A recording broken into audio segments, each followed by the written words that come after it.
Él es escritor, es periodista y es guionista. Dejadme darle la bienvenida a David Zurdo. Uri Geller era una especie de persona con poderes mentales, solía romper las cucharas, también hacer que relojes que estaban parados se pudieran otra vez poner en marcha. Recuerdo haber cogido un reloj viejo en casa, recuerdo haber hecho lo que decía Uri Geller y recuerdo que se puso en marcha. Y yo tengo una sorpresa para todos que no sabe ni David Zurdo acerca de Uri Geller, así que a lo mejor flipas un poco. O sea, hay de todo en torno al Titanic, hasta incluso que fue un ataque de los alemanes con un submarino, que no fue una colisión contra un iceberg. Y decían que el Titanic llevaba en las bodegas oro británico para comprar armas en Estados Unidos. Pero ¿cómo puede ser que un hombre con el poder de su mente haga crecer una planta en directo? O sea, ¿qué nos explica? Sí. Nosotros estamos aquí para dar la perspectiva de aquello que no se vio en televisión. He grabado varias psicofonías, una de ellas muy impactante. Oía una voz clarísima de niño: mamá, ¿dónde estás? Y la sábana santa, la analices como la analices, te queda algo que no puedes explicar. Aquí la valiente que le propuso a David Zurdo hacer en directo una ouija, ¿sabes? Pero luego ya no. Porque, no, pero a mí la claro, ouija también me da un poco de reparo porque impresiona mucho. yo te invito a que si esta noche te da así un poco de insomnio, te levantes, vayas a tu espejo negro y a ver qué ves. A ver Pero qué tienes veo. que decir 666. Como que me vea a mí mismo ya vamos bien.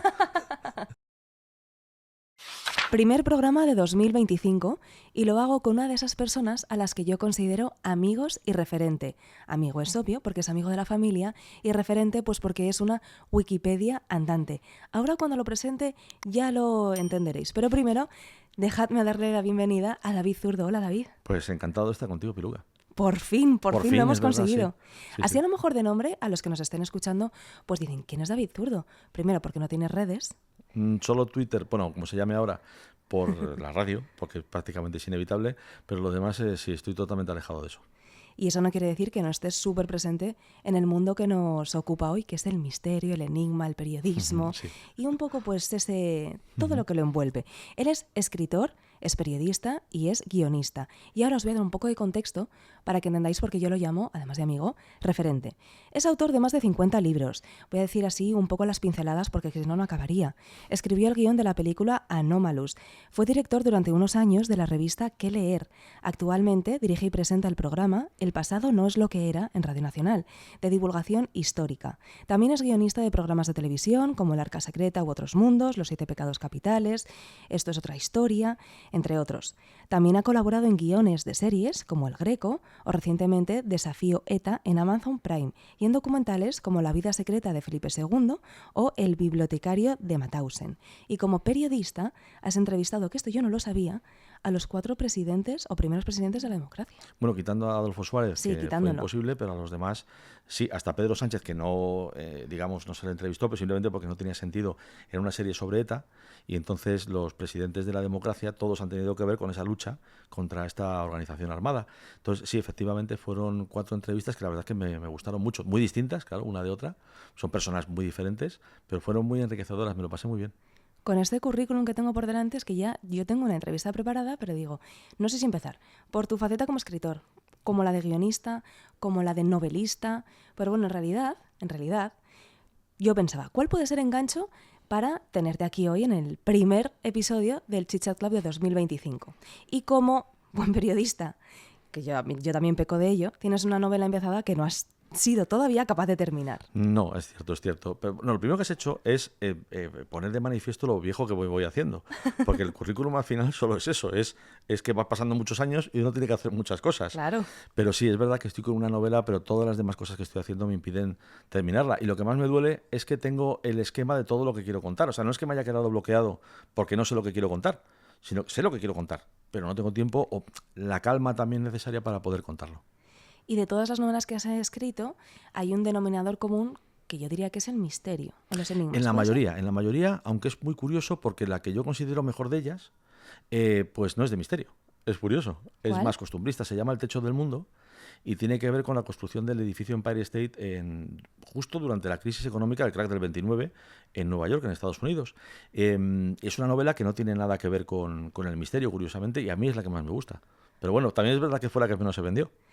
Yo no la he leído, así que no puedo decirte, pero sí que me leí otras que era como, creo que se llamaba La Señal. Sí, La Señal es una de ellas, sí. Y una 666 o 616. ¿Ves? Esa. Sí, que es el 666, lo que pasa que llevándolo al papiro más antiguo que se ha localizado, que se ha encontrado, donde la cifra, que se atribuye pues, al anticristo no es 666, sino 616. Pero bueno, son cálculos cabalísticos, vamos a llamarlo así, de una manera un poco, vamos a decir, avanzada al tiempo, pero bueno, son cálculos numéricos que corresponden con letras, con nombres, porque por ejemplo el griego y el hebreo, cada letra es un número. Entonces se pueden hacer sumas o otro tipo de operaciones con las letras, y para ellos, cuando existe un número, hay una relación de unas palabras con otras, es una cosa relativamente, digamos, complicada, pero al final 616 es el primer número que se atribuye, como decía, al anticristo, pero vamos, no quiere decir que sea más que simplemente esa cifra que se calcula sobre un nombre, que eso sí, pues a saber cuál puede ser. Decían que el emperador Nerón, hay muchas teorías. No lo sabía y además te confieso una cosa. Es que no la terminé porque yo me la empecé a leer hace muchos años, cuando era todavía más jovencita, la leía de noche y me daba miedo. ¿Te daba miedo? Y es que había una leyenda urbana, que sigue existiendo, me imagino, que es que si tú te despiertas por la noche, vas al baño y a oscuras dices frente al espejo 666, se te aparece el demonio. Pues no lo sé, la verdad es que no lo he probado, pero yo diré 616, claro. Claro, ¿y te atreverías a hacerlo? Sí, Bueno, es que David está loco, así que ¿cómo no se va a atrever a hacerlo? ¿Cómo no me voy a atrever a hacerlo? Si hace No, de hecho no solo me voy a atrever, sino que lo voy a hacer. ¿Sí? Claro. Pues luego me cuentas a ver qué. Yo había oído que era, me parece, con una vela o algo así, ¿no te suena? Tienes No. que ponerte delante del espejo con una vela. Además, yo tengo un espejo negro en casa. Un espejo, es decir, que el azogue que tiene detrás para que refleje es negro. Que eso, a ver, yo tengo amigos que me han dicho, ¿cómo tienes un espejo negro en casa? Bueno, pues como el que tenía Felipe II, que regaló al astrólogo de la reina Isabel de Inglaterra, que era John Dee.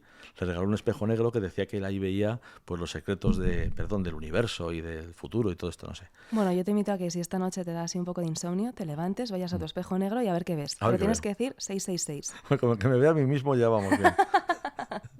Bueno, decía que el denominador común de tus novelas era el enigma y el misterio, y precisamente eso es lo que te ha traído hoy aquí. Sí. Porque en esto de, bueno, no he terminado mi novela, todavía la tengo ahí atascada y no sé qué, yo quería traerte y decía, ¿cuál puede ser el gancho? Pues el gancho me lo dio una anécdota de un señor que mucho tiene que ver con esto del misterio. Porque hace unas semanas, no hace mucho, fue en diciembre, me llega un mensaje de un amigo que dice, señor, pues por protección no voy a decir el nombre, señor XXX. Ante todo, mis disculpas por si me confundo al contactar con usted, pero es que necesito imperiosamente hablar con la señorita Íñigo y no encuentro la manera de hacerlo directamente. Mi nombre es Pepito. Trabajo para un científico y escritor hispanoamericano afincado mayormente en España. En el transcurso de una investigación hemos descubierto que existe un documento de extrema importancia que muy probablemente ella tenga en su poder, pues fue mostrado por su padre, José María Íñigo, en su también mítico programa Directísimo. Mi teléfono es tal y este es mi correo. Le ruego encarecidamente que le traslade esta información o me indique, si le es posible, cómo puedo hablar con ella personalmente. Uh-huh. ¿Y tú sabes a qué misterio se Perfectamente, refiere? claro, cómo no. Es que, si me permites un pequeño preámbulo, claro. Hay que decir que en la televisión en España, aunque es verdad que se asocia el misterio con el doctor Jiménez del Oso, porque fue el que hizo programas dedicados por completo al misterio, en realidad el misterio fue tu padre quien lo trajo a la televisión española. ¿De Es verdad? decir, claro, el primer programa, los primeros programas que trajeron a personas relacionadas con el misterio fueron Estudio Abierto y Directísimo. Y entonces, en este caso, esto es una referencia a Richard Sanfray, que era un músico, un cantante francés, para mí, de un nivel relativamente bajo, aunque en los tiempos del reggaetón ya no sé qué decir, en principio un cantante francés, que decía también ser la reencarnación, bueno, él tenía varias versiones, pero en principio la reencarnación de un mítico personaje de la alquimia, que era el conde de Saint-Germain. Bueno, pues él hizo una demostración delante de tu padre, en París. O sea, todo esto fue que, claro, iban a la caza para los programas, la gente de producción. Vamos a dar un poquito de contexto. Vamos a darlo, sí. Sí, y es que, pues precisamente, a raíz de esta anécdota, de este email que le llega a una persona y que luego me lo reenvía a mí, dijimos, bueno, pues ¿por qué no hablamos de los misterios que ocurrieron en estos programas de mi padre? Pero, exacto.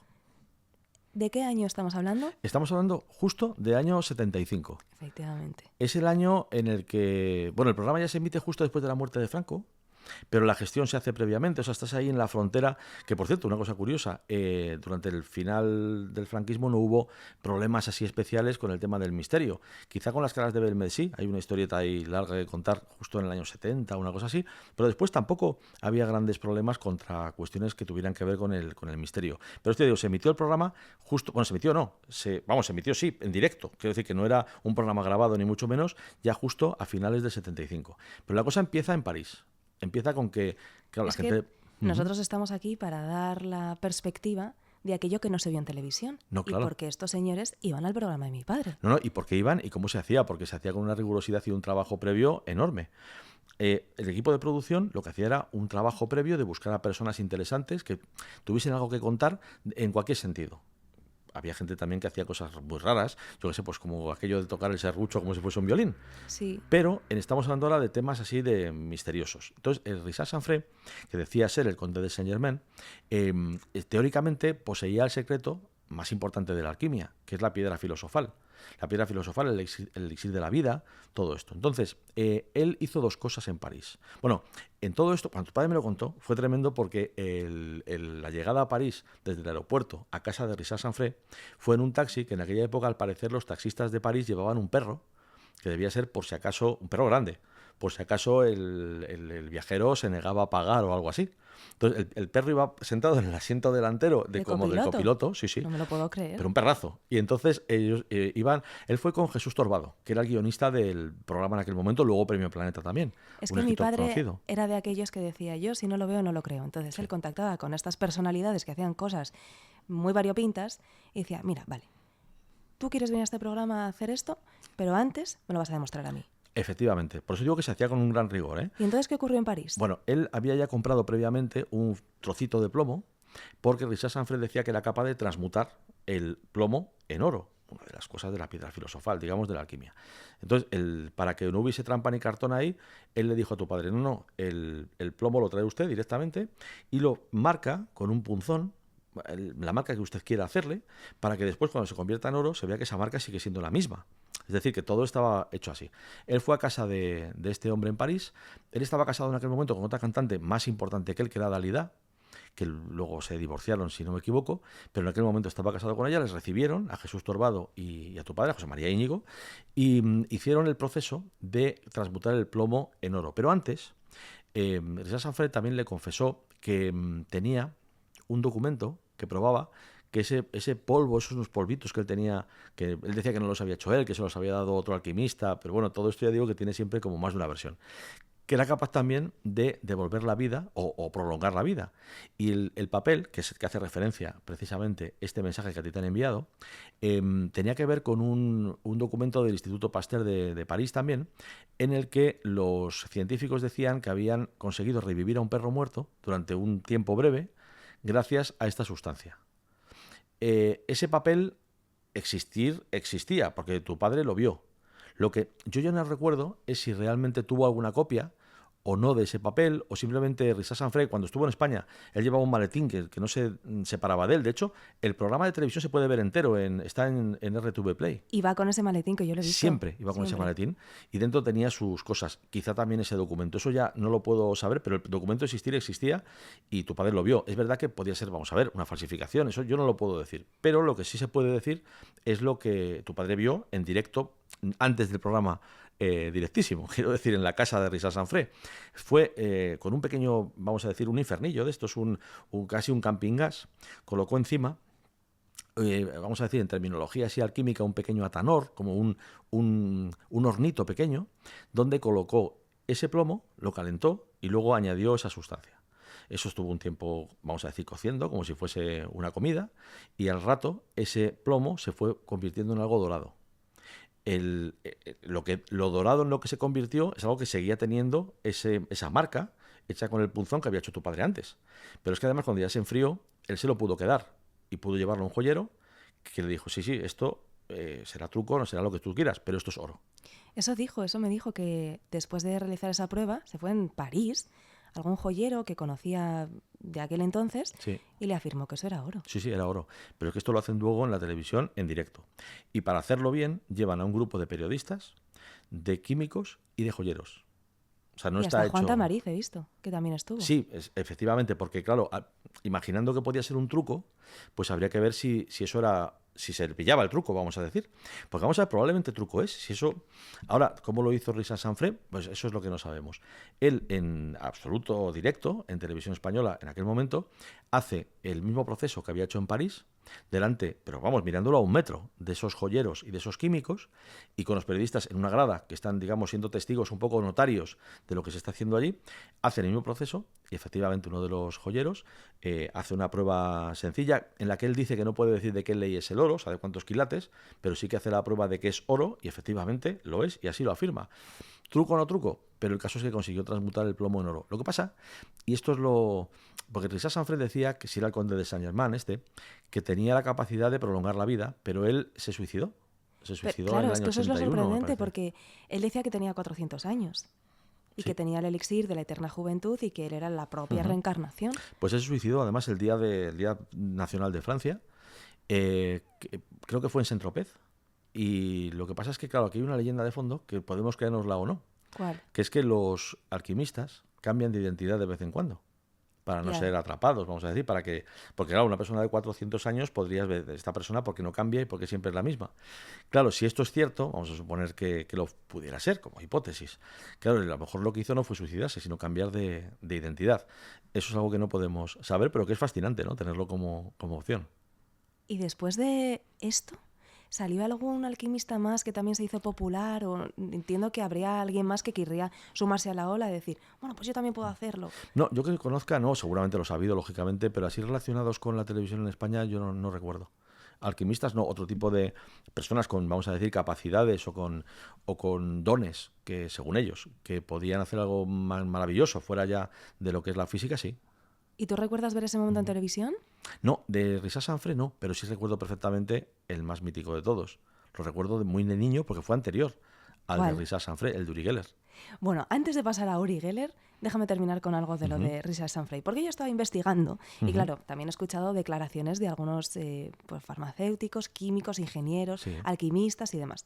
Y hay una mujer que decía que había una explicación a esto y la explicación es que el alquimista lo que hace es elaborar el polvo de proyección, Eso es la piedra filosofal, digamos. que es proyectado sobre cualquier metal noble, lo que hace que se transforme en oro. Y es la prueba más evidente de que has conseguido la prueba filosofal, de que La eres piedra alquimista. filosofal. Sí, sería sobre metal no noble, porque si ya es noble ya sería platino, oro, o plata, o sea, plomo, por ejemplo. Yo dije que él era el experto Claro. y hacía preguntas en las que a veces me puedo equivocar, No, pero... por supuesto, vamos, esto es lo más normal del mundo. O sea, date cuenta de que, oye, y yo también estoy contando cosas que, vamos a ver, las sé hasta el punto que las sé. O sea, yo no soy alquimista, pero sí que el polvo de proyección sería eso. Sería como si dijéramos la sustancia que consigue la piedra filosofal, que sería convertir esos los metales no nobles en oro. ¿Y dónde se obtiene este polvo de proyección? Ah, bueno, eso es un proceso alquímico larguísimo, que se supone que está descrito en 1000 libros. Hay uno muy famoso que era el Splendor Solis, por ejemplo, un libro alemán, creo que del siglo XVI, que se supone que contiene la receta de esta piedra filosofal, pero hasta ahora nadie la ha podido replicar, con lo cual ha quedado en el terreno de lo mítico. Pero Rixac Sanfré, o el conde de Saint-Germain, teóricamente pues lo hizo. No teóricamente, lo hizo en televisión. Si fue truco o no, eso ya es otra cosa. Oye, es que había por aquel entonces gente muy valiente porque para salir en televisión, cuando antes solo había 1 o 2 cadenas, que eso quiere decir que te iba a ver todo un país, Todo un país. había que tenerlos bien puestos, Sí, sí, con perdón de totalmente. la expresión. No, sí, Porque, claro, también claro, te daba mucha promoción, ¿eh? Eso también hay que tenerlo en cuenta. Y claro, esto era muy poderoso para la gente que quería, pues, qué sé yo, sacar algún rendimiento de ello. Yo no sé si era el caso de Rixac Sanfré, evidentemente. pues no lo sé, pero como te decía que había gente por aquella época que los tenía bien puestos para salir en televisión afirmando ser un alquimista, o como este otro personaje curioso, que antes de llegar a Uri Geller te voy a presentar, que es una persona que venía de Inglaterra que afirmaba que podía hacer crecer las plantas a distancia con su mente. Con la mente, con el poder de la mente. ¿Pero esto cómo es posible? Sí, Matthew Porque- Jennings. Sí, ese mismo. Sí, sí. Tampoco hay mucha información sobre él, No, no te creas. yo de él conozco menos. Todo esto es por lo que me contó tu padre. Esto tampoco recuerdo haberlo visto. Como decía al principio, David Zurdo es amigo y referente porque él era muy amigo de mi padre. De hecho, trabajaban juntos escribiendo libros, en guiones y, bueno, otros menesteres. Bueno, y yo le diría que el 90% de lo que sé de comunicación me lo enseñó él, o sea que así es. Pues además con consejos de todo tipo, bueno, y anécdotas divertidas también, ¿eh? Pero la cosa es que Matthew Jennings, claro, decía lo que acabas de explicar, que era capaz, con el poder de la mente, de hacer crecer una planta. Tenía que ser una planta, yo de plantas no entiendo mucho, pero lo voy a decir lo que yo creo que una planta muy, digamos, herbácea, de crecimiento relativamente rápido, o sea, no es que pusieras un alcornoque allí o un abedul, no sé si el abedul crece rápido, también te digo la verdad, pero bueno, era una planta ligera. Y la planta, y esto es lo interesante del asunto, no solo es que él consiguiera que la planta creciera unos centímetros en directo también, sino 2 cosas relacionadas con la planta. Primero, que él dijo qué tipo de planta había que llevarle al programa, pero él no la llevó. Él la encargó, el equipo de producción se encargó de comprar la planta en Madrid y llevarla al programa, tenerla aislada de él todo el tiempo, o sea, no sabía ni dónde estaba esa planta, y cuando se emitió el programa, la planta se colocó a distancia de él, es decir, no llegó a tocarla en ningún momento. O sea, el truco desde luego no estaba en que él tuviera acceso a esa planta, porque la planta nunca la tocó, ya digo, nunca la tuvo cerca relativamente, digo que cuando ya se emitió el programa. Y efectivamente, hizo crecer la planta unos centímetros en directo. ¿Cómo lo hizo? No lo sé, pero lo hizo. ¿Y tú qué explicación crees que tiene? De verdad que le he dado vueltas, ¿eh? No le encuentro explicación. Yo no le encuentro explicación, no sé cómo Pero lo ¿cómo pudo puede hacer. ser que un hombre con el poder de su mente haga crecer una planta en directo? O sea, ¿qué nos Sí, explica? sí. No, por eso. De hecho, a mi padre en alguna entrevista le han preguntado, bueno, a todos los personajes que pasaron por sus programas, ¿cuál les sorprendió así como entre todos? Él contestaba que este señor. Claro, es que yo también lo mismo te digo. Le he dado vueltas a esto y no se me ocurre la posibilidad del truco, porque en el caso de Risa Sanfré, pues quizá uno puede siempre pensar, aunque sea una explicación facilona, pero siempre puede pensar, bueno, a lo mejor es que dio el cambiazo, qué sé yo, pero en este caso, si la planta no la tuvo nunca en su poder, nunca la llegó a tocar. Fue una planta comprada, que no llevó él, comprada en Madrid, en una, yo qué sé, floristería, donde fuera, y que la pusieron a cierta distancia de él durante el programa y la hizo crecer, o bueno, la hizo crecer, o creció, ese es el hecho. ¿Cómo lo hizo? No lo sé. Pero también es verdad que en los trucos, la gracia está, cuando lo sabes, luego son muy fáciles la mayoría. Sí. Y cuando no lo sabes son muy sorprendentes, que es lo bonito del ilusionismo. Pero yo aquí no digo que sea ilusionismo esto, digo que yo no sé cómo lo pudo hacer, desde luego. Bueno, por eso se llama magia. Y lo bonito es, como también Sí. dice un amigo y referente, que si le buscas las cuerdas, la marioneta pierde su magia. No hay que buscárselas. Lo divertido es no buscárselas. Pero en este caso, como esto no se vendía, vamos a llamarlo así, como ilusionismo, sino como un poder real de la mente, aquí sí que hay que intentar buscarle la explicación. Y yo, desde luego, no la he conseguido encontrar. Por cierto, recuerda a todo el mundo que este podcast, además de escucharse, también puede verse. Estamos en YouTube, de Chit Chat Club Podcast, en Spotify, en Apple Podcast y también en Instagram, en TikTok y en todos lados. Es fácil, de Chit Chat Club Podcast en todas las redes sociales. Y ahí también podéis comentar, interactuar, que yo estoy al otro lado y lo agradezco muchísimo. A ti no te cuesta nada y a mí me ayuda un montón a que este podcast se difunda y vaya más allá de nuestras fronteras. Sí, pero yo tengo que decir que yo prefiero que lo oigan y que no lo vean, no por ti, sino por mí. Bueno, en el último momento yo me he pintado los labios que se me había olvidado, pero no haberme manchado en el diente, ¿no? No, ¿Estoy bien? no, estás bien. Vale, perfecto. Aquí una escoqueta siempre. Vamos al tema, que yo me despisto Vamos en un a Uri momento. Geller. Vamos a Uri Geller, ese momentazo. Y es verdad que a mi padre le molestaba mucho. No molestaba mucho. No, era cuando era entiéndeme. monotema, o sea, cuando era como, solo me preguntas por eso, claro, es que... No, oye, que o tengo cuando más se me cosas. acercan a mí y me dicen, tu padre, el de las cucharas o el de Eurovisión. Sí. ¿Perdona? Sí, Vivió eso 74 años, o sea, a lo mejor hizo más cosas. No, y además que hizo muchas, claro, por eso, pero ya digo, no era tanto el enfado o la molestia de que le preguntasen por Uri Geller como estaba en su historia. Y era historia de la televisión de España, porque es que era así, o sea, eso fue historia de España. Yo creo que a día de hoy hay poca gente que no sepa quién fue Uri Geller, pero por si acaso por ahí hay algún rezagado despistado, vamos a dar contexto.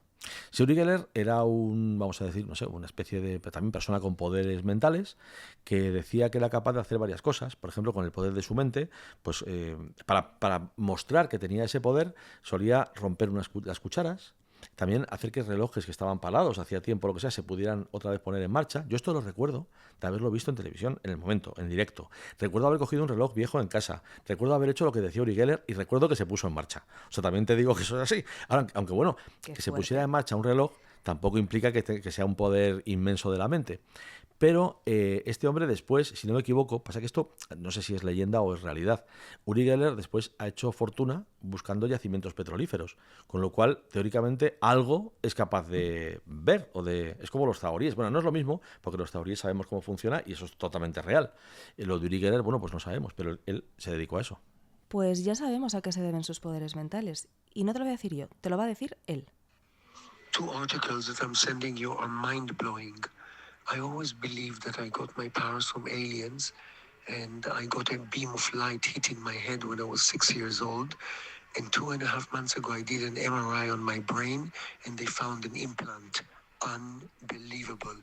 Read the articles from the Daily Mail. Ahí lo tienes. Hace unos meses se hizo una prueba, Sí. un escáner, en el que se vio que tenía un efectivamente implante o algo. un implante en su cerebro, así muy Ajá. pequeñito. Y de hecho, si te metes en el Daily Mail y pones sí. Uri Geller Implant, ves el escáner. Y él afirma que con la edad de 6 años algo le pasó. Y ya después de eso nunca volvió a ser el mismo. Bueno, sabes que muchas personas afirman que ha habido incluso extraterrestres. O sea, aquí quién sabe que han, digamos, hecho ese tipo de intervenciones en humanos. Pero también es cierto que los implantes cerebrales que son capaces de modificar, por ejemplo, el ánimo y cosas así existen. Y de hecho, si alguien quiere buscar esta información para ver que no es ninguna fantasía, el que desarrolló los primeros fue un español, un científico español, el doctor José Manuel Rodríguez Delgado, que trabajó para la CIA. Yo no digo que eso no pueda ocurrir, pero de ahí a creer que fueron claro, unos verdad. alienígenas No. quienes te implantaron un chip en el cerebro a la edad de 6 y te proporcionaron esos superpoderes, Claro. no lo sé. Yo estoy siguiendo un poco el hilo de lo que le ha dicho. O sea, no quiero decir que yo me lo crea, ¿eh? Esto también es importante, pero tampoco lo podemos negar, no lo sabemos. Claro, no lo sabemos. No. ¿Pero qué hizo Uri Geller en España, aparte de doblar cucharas en directo? Bueno, lo que hizo, bueno, aparte de que hizo también varios espectáculos y tal, entonces yo voy a contar sobre todo las cosas que me contó tu padre de fuera de las cámaras. Porque como hemos dicho antes, mi padre si no lo veía, no lo creía. Así que yo recuerdo que él también me dijo, cuando me explicaba esto, decía, mira, si hay un truco, me lo tienes que decir, dímelo a mí, que soy el presentador. Pero por favor, a mí no me puedes engañar. Así que dime cómo lo haces y nosotros luego ya veremos si lo mostramos o no lo mostramos, o si te traemos y lo hacemos en directo o si no. Sí, una frase que decía mucho tu padre era una frase que creo que es una frase muy inteligente, que es, no se puede engañar a todo el mundo todo el tiempo. Entonces, Uri Geller, curiosamente, tenía las dos cosas que voy a contar relacionadas con esto, es que él tenía un espectáculo que hacía pues en teatros. Y a veces el espectáculo salía fatal. Claro, alguien puede pensar, eso quiere decir que entonces mentía. No, en todo caso lo contrario. Porque cuando un ilusionista tiene un truco ideado y trabajado y ensayado, nunca falla. Entonces era curioso que Uri Geller había días que le salía fatal, no conseguía hacer lo que él prometía o anunciaba que iba a hacer, con lo cual es algo ya peculiar. Pero sobre todo, a mí lo que se me quedó grabado fue lo que pasó después de terminar ese programa mítico en el que Uri Geller pues hizo lo de las cucharas, que las tocaba así con los dedos, parece que se calentaba la cuchara y entonces se partía el metal, y luego los relojes los cogía, los ponía entre las manos y bueno, transmitía una energía supuestamente que a través de la televisión también valía, por eso pidió a los espectadores que también lo hicieran en casa. Pero lo interesante del asunto es que, claro, yo me acuerdo a tu padre le decía, pero vamos a ver, esto es que no me parece tampoco un truco tan raro, ¿no? El de la planta me parece, es verdad, mucho más complicado, digo, si fuese un truco. Pero dijo, ya, lo que pasa es cuando me quise ir a casa esa noche, Uri Geller me dijo que iba a hacer algo más fuera de los micrófonos o de las cámaras, que para demostrar un poco que lo que decía era cierto. Y es que tenía las llaves del coche dobladas en el bolsillo de su pantalón. Esas llaves jamás Uri Geller tuvo acceso a ellas, ni las pudo tocar, ni las pudo coger, ni nada por el estilo. Ese día tu padre volvió a casa en coche de producción, no pudo irse en su coche. Qué tremendo esto. Claro, entonces son cosas... Mira, también, tu padre también decía una cosa que a mí eso me hacía gracia, lo que te voy a decir ahora, que yo eso no lo comparto, digo, a mí no me da... Decía cuando antes comentabas, ¿no? Lo de tengo que verlo para poder llevarlo o considerar que es correcto, que es interesante. Pero también decía, cuando una cosa me da un poco de miedo, no la pienso y ya está. Eso decía, sí. Sí, o sea, no le doy muchas vueltas, prefiero no darle vueltas. A mí sí me gusta darle vueltas. Y en estos casos se quedaba en el punto de decir, yo te puedo contar lo que pasó, te puedo contar el hecho. ¿Cómo fue? Bueno, pues a saber, lo sabrá Uri Geller. Yo sí digo que a mí cuando las cosas que me están contando que me dan miedo y se me empañan los ojos, que estoy a punto de llorar, es que es verdad que ha pasado. Si no, no. Pero relacionadas con este tema, lo esotérico, el misterio, porque me dan miedo. A mí me ha pasado como a mi padre. Entonces, yo muchas veces sostengo que una tontería más grande que una catedral. Pero digo, es que, ¿sabes esa gente que dice, bueno, mi padre siempre, o tu madre cuando fallece, te está cuidando y tú sientes su presencia y que te arropa y tal? Yo no siento nada. Nunca he sentido nada. Y el por qué, creo que es que porque como todo eso me da miedo, pues si mi padre se me persona aquí, claro, sí. A mí me da un ataque del corazón que me manda al otro barrio. Pues mira, a mí me pasó una cosa, justo, no sé si unos días después de fallecer tu padre, que habíamos escrito varios libros juntos, pero uno de ellos era precisamente de recopilación breve de misterios. Y yo soy un caos en cuanto a la colocación de las cosas, pero con los libros en las estanterías sigo siendo un caos, pero los tengo siempre, eso sí, bien alineados. Una pequeña manía. Y entonces me acuerdo que, yo qué sé, yo tengo tantos libros, yo no me acordaba ni de dónde estaba el ejemplar que siempre guardo de referencia un poco de todos los libros que he escrito, con coautor o yo solo, como sea.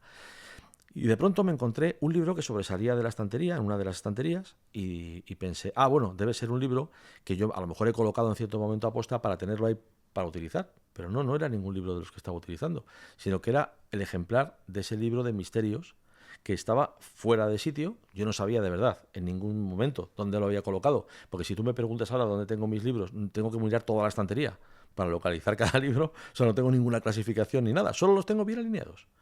Y este libro estaba fuera de la estantería. Bueno, pues a lo mejor yo mismo lo saqué y no me di cuenta, no lo sé, pero el hecho es que ese libro estaba fuera y yo no recuerdo desde luego ni haberlo cogido, además ni pensar en el libro realmente. Y tú no eres sonámbulo. No, que yo sepa no. Que yo sepa no. Y si lo soy aún así sería una cosa curiosa, aún así, ¿no? Que justo O sea, ese libro... Claro, justo ese libro, el impulsarme a colocarlo, no lo sé. Son cuestiones... A ver, yo ahí sí te tengo que decir que como... Porque claro, tú has dicho mi currículum al principio, pero realmente lo que yo soy es ingeniero. Entonces, lo que pasa es que luego me he dedicado a muchas cosas. Mi formación es científica también, estudié física, aunque no terminé la carrera de física. Y yo no me creo nada, pero no niego nada tampoco. O sea, quiero decir, estoy abierto a que las cosas puedan ser más allá de lo que sabemos o de lo que conocemos o de lo que controlamos. Pues además, no podría no estarlo, porque entonces tampoco se puede descubrir nada nuevo, ¿no? Pero en estos casos yo no te digo que esto sea de repente, esto demuestra... No digo eso. Pero sí que yo te he contado lo que fue. Y cada uno que saque la conclusión que quiera. Yo la conclusión que he sacado es... Bueno, quién sabe. O sea, no he sacado una conclusión como tal, pero sí he descartado cosas como que yo ese libro lo cogiera por algo porque le he dado vueltas, ¿eh? Y no, en absoluto. O sea, en ningún momento yo tenía interés de coger ese libro de nuevo. A mí me pasó algo curioso, no sé si los pocos días o semanas de fallecer mi padre, y es que, bueno, me pasaron dos cosas, que esto seguramente tengo una explicación, pero bueno. La primera fue que yo estaba en mi habitación durmiendo con mi perro, y no con mi perro en la cama, sino mi perro duerme en la habitación conmigo. Y entonces, en mitad de la noche, se puso a ladrar tanto que tuvo que abrir la puerta. Y digo, joder, pues a lo mejor es que he escuchado el ascensor o algo, que es un perro que avisa. Es que no se fue al ascensor, es que se fue a la habitación donde estaban las cenizas de mi padre y se puso a ladrarle a la estantería donde estaban las cenizas de mi padre, todo a oscuras.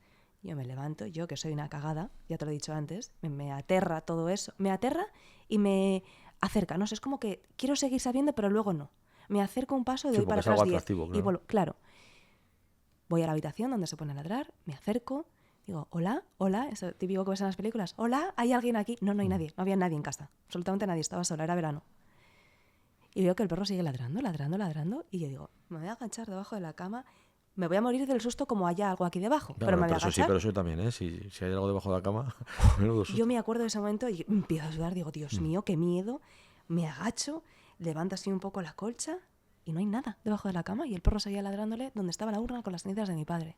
Sí. Digo, ¿esto qué es? Bueno, de los animales se habla a veces de ese sexto sentido, de los niños también. Pero que son cenizas, que es polvo. Sí, pero a veces los objetos, es cierto, o sea, yo también lo pienso, cuando una persona ya no está, los restos ya no son más que materia y ya está.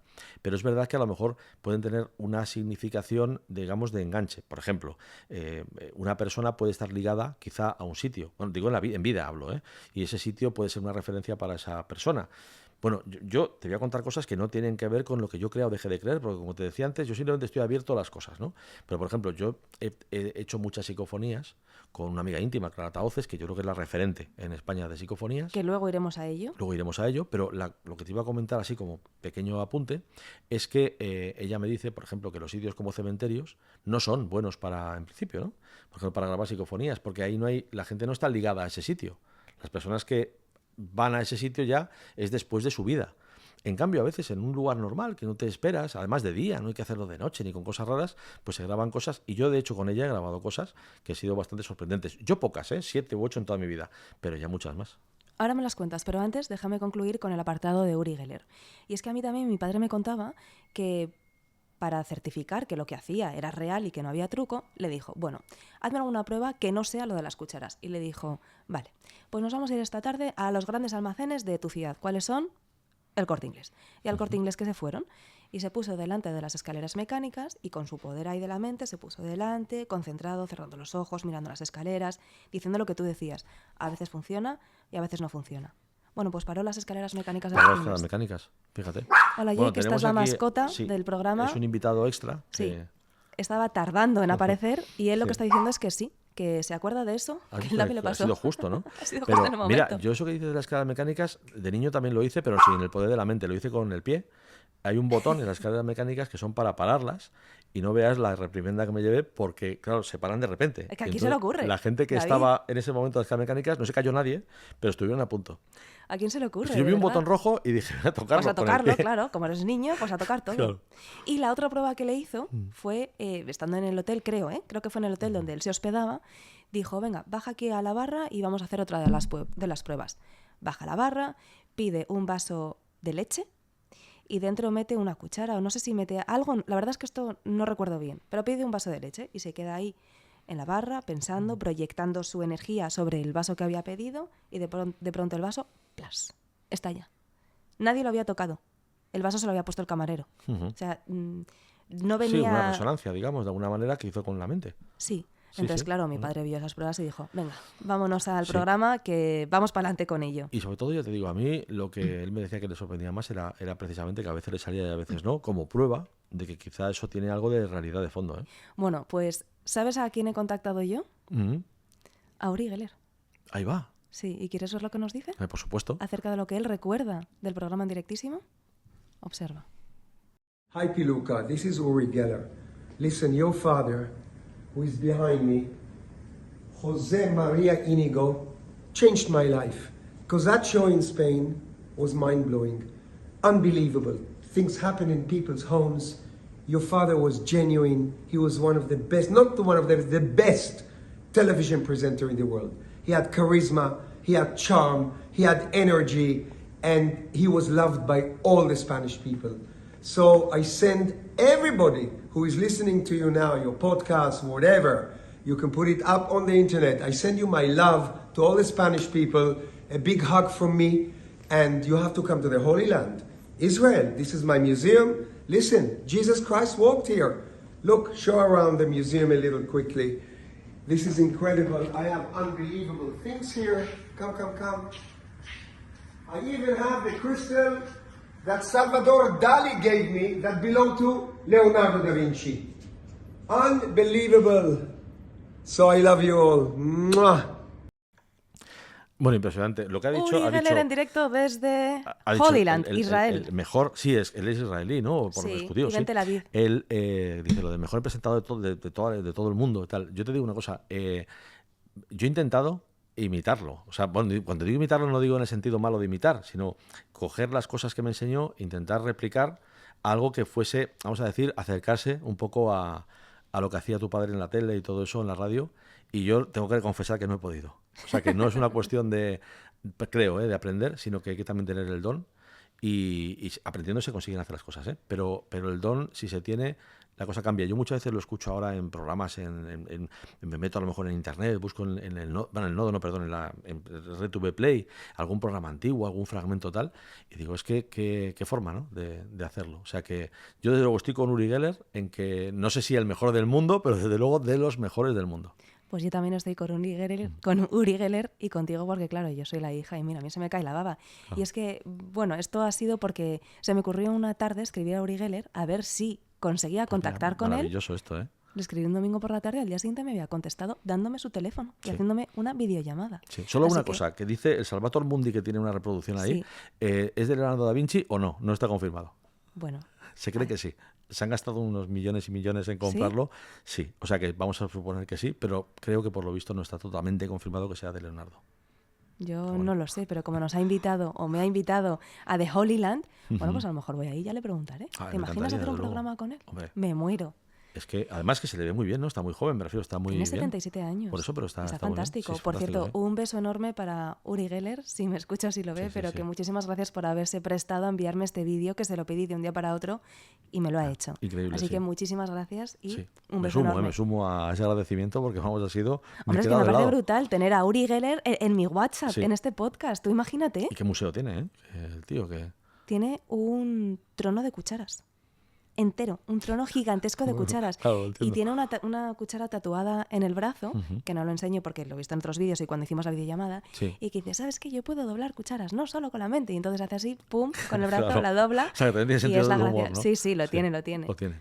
Sí, sí, sí. Bueno, y con este amable vídeo de Uri Geller cerramos ya este círculo y nos vamos a otros enigmas, porque yo abrí una ventanita por redes sociales en el que preguntaba, bueno, voy a estar con una persona que es experta, porque ha escrito muchos libros que así lo avalan, sobre misterios, enigmas. Unos más que otros, pero algunos. Exacto. Yo no tengo ni idea, así que yo soy la que pregunta y tú eres el que responde. Y la gente se ha pronunciado y quieren saber acerca de algunos misterios que vamos a elegir y tú pasas como quieras sobre ellos, para luego terminar en las psicofonías, que sí, que ha habido varias personas que han dicho, queremos ahondar ahí. Vale, pero te tengo que decir que no sé quién mató a Kennedy, eso ya te lo adelanto, por si acaso. Es una pregunta que no creo, pero bueno. No, por ahí no van las cosas. Y mira que he leído sobre el tema, pero no. Por ahí no van los tiros. Qué bien traído, ¿eh? ¿Lo has pillado? Tarde. Claro. Tarde, que es lo más gracioso siempre. Es que soy malísima haciendo chistes. Sí. 3 concretamente, ¿no? Ay, de verdad. Volvamos a ello. Las líneas de Nazca. Sí. Bueno, las líneas de Nazca están es el desierto donde menos llueve del mundo. Y en este sitio, pues la civilización que se ha dado en llamar precisamente Nazca, creó estos petroglifos, que es como se llaman técnicamente. Ya, yo lo he leído, pero Sí. ¿qué es un petroglifo? Pues es un dibujo en piedra, o en el suelo, vale. en la tierra. Son gigantescos. Claro, el gran misterio que planteaban es que cuando se descubren, los occidentales siempre decimos que descubrimos las cosas, porque para nosotros las descubrimos. Pero claro, no es que es como cuando dices, por ejemplo, Machu Picchu, lo descubren en el siglo XX. Bueno, no, ya estaba descubierto, lógicamente alguien lo hizo. Los petroglifos, la primera vez que se ven fue desde el aire, fue desde una avioneta. Entonces, claro, sorprende que una civilización antigua, bueno, antigua relativamente, creo que no tienen varios siglos, pero no son de hace 3.000 años ni 4.000 años, hiciera unos dibujos, unos diseños tan complejos, tan grandes, que solo se pueden ver desde el aire, porque es muy difícil. Algunos sí tienen algún punto de vista de una colina cercana que se puede más o menos medio vislumbrar, ¿no? que están ahí, pero en general están hechos para que se vean desde el aire. Entonces, claro, ¿cuál es el motivo que impulsa a una civilización de la que poco se conoce o prácticamente nada a hacer esos diseños tan enormes, tan bien hechos? No es fácil hacer un diseño así, con tecnología, o cero tecnología prácticamente, la que podían tener a su disposición, porque hoy en día metes una retroexcavadora y antes con un taquímetro o lo que sea, haces, digamos, los puntos principales por donde tiene que pasar ese diseño y es fácil, relativamente, pero en aquella época no. Y claro, sobre todo la intención, ¿para qué hicieron esos dibujos enormes que se podían ver desde el aire, pero no solo desde el aire, sino a cierta altura, para que se viesen bien? Ese es el gran misterio de las líneas de Nazca. ¿Hay alguno de estos enigmas que tú tengas especial devoción por él? La sábana santa, sin duda. La sábana santa era un objeto, vamos a decir, interesante, y se me ocurrió escribir una novela sobre Leonardo da Vinci, no creando la sábana santa, sino haciendo una copia. Todo esto que surge como una ficción, claro, te obliga a investigar y a estudiar la sábana santa. Claro. Y claro, es para mí lo más sorprendente de la sábana santa. Qué golpe le he dado. Claro, Yo, uno de los primeros libros que me leí, recuerdo que fue de los primeros no, pues a lo mejor de los segundos, pero recuerdo que llegó a mis manos sí, una novela de Julia Navarro, que son densas, ya sabes que son densas y extensas, y se llamaba La Hermandad de la Sábana Santa, y en lugar de pedirle que hicieran una copia de como en tu novela, aquí lo que ocurría era que la catedral de Turín, o el sitio donde se albergaba la Sábana Santa, prendía fuego. Sí, es que fue un incendio real, de hecho. Pero la novela gira en torno a ese hecho. Y a partir de ahí, pues ya la novela, ficción y demás. Sí. Yo recuerdo, mira, yo la novela, que la escribí con Ángel Gutiérrez, ¿no? Escribíamos las novelas juntos, o un coautor, la escribimos en el año 99. Cuando salió a principios justo del 2000, se vendió muy poquito, no sé, como 2.000 o 3.000 ejemplares. Que bueno, hoy en día sonará que no es tan poquito, pero en aquel momento era poco. Pero es que de repente, cuando salió el Código Da Vinci, tú fíjate, claro, fue la suerte de, como tenía que ver con Leonardo da Vinci, el libro se reeditó y se vendieron como churros. O sea, fueron las ventas, superaron los 100.000 ejemplares, o sea, fue algo tremendo. O sea, que cumplisteis con aquello que se dice en el momento exacto, con la persona exacta. Absolutamente. Yo lo que no he hecho es al enviarle un regalo a Dan Brown, que creo que debería dar con un agradecimiento, una nota o algo, porque tampoco le hace falta, pero vamos, que fue gracias, o sea, el libro es el mismo, pero gracias a él tuvo digamos, la difusión que tenía interés. Recuerdo que como se reeditó, hubo gente que, hablando del de Julia Navarro, decía, claro, esto está escrito como el de Julia Navarro. Y digo, no, o sea, está escrito 5 o 4 años antes. O sea, eso será mejor o será peor, pero está escrito 4 años antes o 5. Y la Sábana Santa, lo que te iba a comentar antes, y por eso es mi enigma favorito, pero del mundo, es que la analices como la analices, te queda algo que no puedes explicar. Vamos a suponer que es... Vamos a dar contexto. Vamos a dar contexto. La sábana santa es supuestamente la mortaja con la que, amortajan, no valga la redundancia, a Jesús cuando lo crucifican, lo descienden de la cruz y lo llevan a esa tumba de José de Arimatea, las rocas, cavaban en la roca, una tumba nueva, donde lo embalsaman, le ponen mirra, aloe, una serie de productos que se utilizaban para los enterramientos hebreos de aquella época, y allí lo dejan y supuestamente al tercer día resucita. Bueno, esa mortaja, que para además los judíos era algo, vamos a decir, despreciable, o sea, no lo querían mantener, ni siquiera los discípulos, se dice que se lo regalaron a un visitante que venía de una ciudad del norte, un rey que tenía mucho interés por Jesús, había oído hablar de él y se lo lleva. Bueno, ya a partir de ahí empieza la leyenda, porque no sabemos de verdad si esa es la mortaja de Jesús o algo creado en la Edad Media. Hay una prueba de carbono 14, con unos trocitos de la sábana santa, que la sitúa entre 1260 y 1390. Claro que la sábana santa, si es real, vamos a decir, si es de verdad de la época de Jesús, ha podido estar expuesta a los incendios, por ejemplo, cambian la cantidad de carbono que pueda estar presente en la tela, a los cirios votivos, ¿no? Todo esto que pueden cambiarlo, es decir, que no es una prueba definitiva. El tejido además corresponde con el que se tejía en la zona de Palmira, que está más o menos en esa zona de Oriente Próximo, en la época de Jesús. O sea, hay una serie de elementos que nos dicen que podría ser auténtica, pero otros no. Ejemplo, lo que decía, carbono 14 dice que no puede ser. Vale, entonces, ¿cómo se formó esa imagen? Nadie lo ha conseguido descubrir, no hay pigmentos. Es como si hubiese habido una radiación que ha quemado el lino, es del lino la tela, y ha dejado ahí esa impronta muy suave, muy tenue. Pero si ahora pensamos que es falsa, que es auténtica, decimos, vale, es auténtica, pero entonces, ¿por qué muestra elementos anatómicamente extraños? O sea, no es del todo... Una persona de verdad cubierta con una tela no dejaría seguramente esa marca. Es una cosa muy, muy, muy, muy rara. De todas maneras, ahí ves lo que quieras ver. No, bueno, si haces el negativo, eso fue a finales del siglo XIX, un fotógrafo italiano, era abogado aficionado a la fotografía, y le dejaron hacer las primeras fotos de la sábana santa en la ostensión, que es cuando la despliegan completa. Sí. Y entonces él, claro, las placas que utilizaba, que eran de cristal enormes, hay fotografía que es en positivo directo, otras veces es en negativo, que es la que nosotros conocemos más habitual. La que él utilizaba era de negativo. Cuando él coge esas placas y las ve, que lo que está viendo es el negativo de lo que está en la imagen de la sábana santa, que es muy tenue, ya digo, casi no se ve que se ve mucho más y que es un positivo. Con lo cual la sábana santa se comporta como un negativo fotográfico. Claro, ¿quién va en el siglo XIII, XIV, XV a hacer un negativo fotográfico cuando todavía no se había inventado la fotografía? ¿A quién se le ocurre eso? Por eso te digo que lo analices como lo analices tiene enigmas, porque te digo, sí, vale, ¿quién lo iba a hacer? Pero es de 1300 más o menos la sábana, si atendemos al carbono 14. Con lo cual siempre queda el enigma, es algo tremendo. Además, a mí me fascina algo que leí, no sé si en tu libro, en el de Julia Navarro, no sé dónde, que pues Leonardo da Vinci se fascinaba también porque decía, él que era pintor y ingeniero de la pintura, decía que no entendía y no comprendía cómo se había conseguido plasmar esa imagen en el lienzo, que si se había hecho había sido de alguna manera que él no conocía. Entonces, ¿qué cuál era? Ahí está. Eso en la novela nuestra lo que nos planteamos es cuando a él le hacen los Borgia, que eran los dueños en aquel momento. No los dueños de la Sábana Santa, sino querían ser los dueños de la Sábana Santa, le encargan robarla, dar el cambiazo, hacer una copia. Claro, Leonardo dice, yo no puedo hacer una copia de esto, porque no sé cómo se ha hecho. Y entonces es cuando él, vamos a decir, inventa, entre comillas, la fotografía, porque todos los elementos, por cierto, que te permiten hacer una fotografía estaban al alcance de Leonardo en su tiempo. Otra cosa es que a él se le ocurriese o no, eso es ficción, el unirlos. La cámara oscura se conocía desde Aristóteles, que es la clave de una cámara fotográfica. La lente, las mejores lentes las fabricaban en Venecia y además Leonardo era experto en pulido de lentes. Y después las sustancias fotosensibles, los alquimistas árabes, desde hacía siglos, las conocían y las utilizaban para decorar palacios.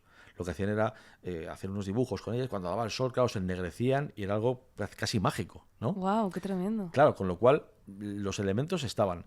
Que él pudo a lo mejor hacer una especie de fotografía antes de la invención oficial, una protofotografía, es lo que se plantea en la novela. No es real, me refiero, es ficción, pero lo que está puesto ahí no es una fantasía. O sea, está todo totalmente, digamos, investigado, documentado y que lo que se cuenta es plausible. Es posible, aunque no tenga por qué ser cierto. Esto provoca y suscita mucho debate entre la fe y la ciencia porque la Sábana Santa simboliza el eterno enfrentamiento entre lo espiritual y lo racional. ¿Qué dice lo espiritual y qué dice lo racional? No, claro, para lo espiritual pues es la sábana de verdad, o la mortaja de Jesús.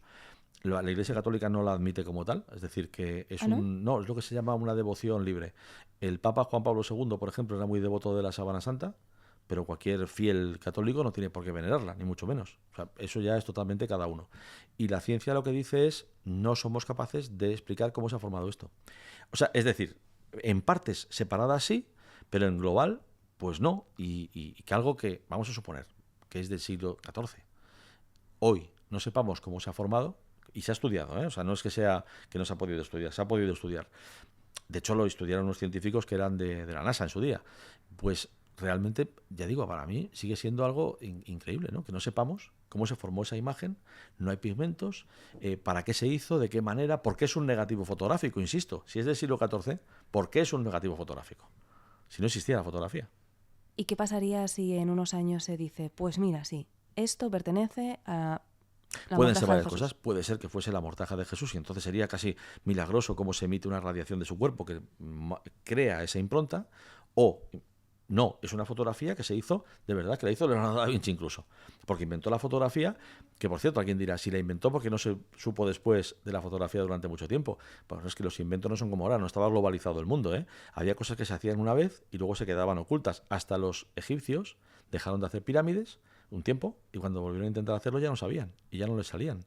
Y no supieron hacer nuevas pirámides a cierto momento. O sea que estas cosas no son como ahora, que todo queda registrado y si tú tienes un invento, ese invento ya no se pierde. En aquella época sí, y luego además otra cosa, no olvidemos que estaba la Inquisición, que no solo es la española, la Inquisición papal también, que eso de hacer una foto no es algo, sabes que hoy en día incluso hay pueblos que piensan que les haces una foto y les robas el alma. Sí. O sea, imagínate en el siglo XVI, XV, XVI con Leonardo, si hubiese dicho que podía retratar, qué sé yo, al Papa. Pues no sé yo hasta qué punto eso era para mantenerlo un poquitín en secreto por si acaso. Bueno, es que también esto supone una lucha entre el poder y la ambición, porque la búsqueda de la sábana pone de manifiesto cómo personas y organizaciones usan la religión como herramienta de manipulación. Sí, bueno, claro. Esto no va en contra de la religión como tal, pero es cierto que cualquier cosa poderosa, cualquier cosa que tiene importancia, que tiene un calado, puede ser por creencias, puede ser por imposición, puede ser cualquier cosa, puede ser política. Al final, claro que tienen una vertiente siempre, vamos, esa es mi opinión, una vertiente de control de la población o de llevarla hacia una dirección que es la que te interesa. Pues claro, pero también lo hace una empresa que te pone un anuncio en la tele para que compre su producto. Todo eso está siempre ahí presente. Lo que ocurre es que con la religión el miedo también ha estado siempre de fondo, ¿no? El miedo a un castigo, el miedo al infierno, el miedo a no seguir una senda adecuada que te pueda llevar a, más que a veces al cielo, a lo que ellos quieren que hagas. Bueno, acabas de decir que miedo al infierno. Y yo recuerdo que hace años, a lo mejor tú no te acuerdas, pero yo sí que tengo muy buena memoria. Te pregunté por una novela, no me acuerdo cuál, pero tú me recomendaste que leyese una de Donato Carrisi, que es un periodista especializado en criminología. Yo lo entrevisté en su día para la revista que leer, sí. Y demás. Y me leí una novela suya que ahora mismo se me ha olvidado el nombre, Sí, pero yo tampoco recuerdo lo el autor. recuerdo, sí. Si no, lo busco en un momentito. Y ahí descubrí, en una de sus novelas, que el Vaticano es ciertamente el centro que alberga más penitencias del mundo. ¿En qué sentido penitencias? Bueno, penitencias no, crímenes, que es como un almacén de crímenes ocultos que no quieren que se sepan. No, claro, sí. Sí, porque lógicamente tú tienes que tener, si tienes una organización que te cuenta la realidad para ellos, lo que es la realidad de las cosas, lo bueno, todo esto te está dando unas normas morales, hombre, pues evidentemente si tienes muchos elementos o muchos hechos que son contrarios a lo que está predicando, generalmente se atiende menos a ellos. Lo entiendo, porque además la Iglesia es una institución también, es un Estado también, digamos, secular, ¿no? Es un país.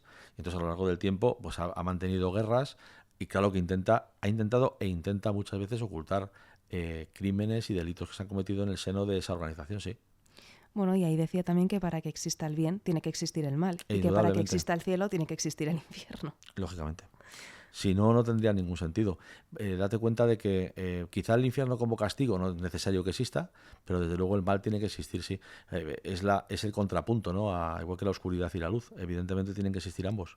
Me gustaría someterte a una dinámica de juego a la que hemos llamado verdadero o falso. Muy bien.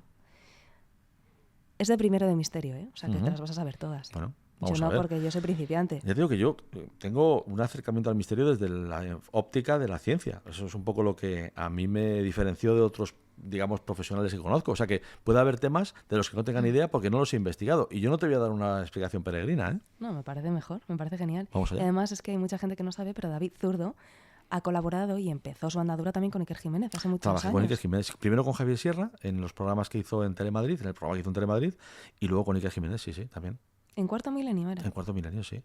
Y también luego en la revista Más Allá también he trabajado, o sea que sí. He tenido mucho contacto con esto. Pero ¿y los dos hacíais psicofonías o no? No, yo las psicofonías sobre todo las he hecho a título Con Clara. personal con Clara, sí, con Clara Tauces. Vale, ahora vamos. Pero empiezo con esto. A ver, primera pregunta. El manuscrito Voynich contiene un idioma completamente desconocido que nadie ha podido descifrar hasta hoy. ¿Verdadero o falso? Verdadero. Verdadero. Este texto medieval está escrito en un idioma cifrado que los lingüistas no han logrado entender incluso en los días de hoy. Y su propósito sigue siendo un misterio. Sí, es que es un lenguaje de verdad, porque se pone en cuestión. Puede ser una invención completa, casi como broma. ¿Se considera como opción? Sí. Pero desde luego, lo que has dicho es rigurosamente cierto. Si eso es un lenguaje, no se ha conseguido descifrar. Pero es como si tú ahora te pones en tu casa y te inventas un abecedario y coges, lo promocionas por ahí, se convierte en manuscrito, le das el halo de misterio que tú consideres y se convierte en... Sí, podría ser. Bueno, hay que tenerlo en cuenta como posibilidad. Probablemente no es eso, seguro que sí que es un lenguaje y no se ha conseguido descifrar porque no hay, digamos, ninguna conexión que permita descifrarlo. Es cierto que con la inteligencia artificial y con los ordenadores tan potentes que hay ahora, cualquier texto cifrado, teóricamente, se puede romper la clave de cifrado. Con esto no se ha conseguido. Bueno, habrá que ver en el futuro. No sé, no me había ocurrido pasarlo por ChatGPT. A ver qué Bueno, pone aquí. prueba, ¿Te a ver. imaginas? Sí, oye, quién sabe. No Seguro creo que hay sea alguien tan... por ahí en su casa que ya lo ha Hombre, intentado. seguro. En el siglo XIX se descubrió un manuscrito que predijo con exactitud el hundimiento del Titanic. ¿Verdadero o falso? Verdadero. No es un manuscrito, es un libro, es una novela. Bueno, sí. Pero aquí dice que hay un manuscrito, no hay un manuscrito específico, pero Morgan Robertson escribió Bueno, sí. Futility. Futility, sí. El barco se llamaba Titán. Sí, Estamos hablando de 1898, si no me equivoco, cuando se publica, ¿eh? no te equivocas. Bueno, pues 1898, Titán el barco, el más grande del mundo. No es el viaje inaugural cuando se hunde, pero sí que se choca con un iceberg. No lleva suficientes botes salvavidas, muere casi todo el mundo y ya digo, sobre todo el barco que se llama Titán encima. Él dijo luego, yo no sé si como maniobra de propaganda, que todo eso se lo reveló una especie de entidad angélica que vino ahí y se lo contó.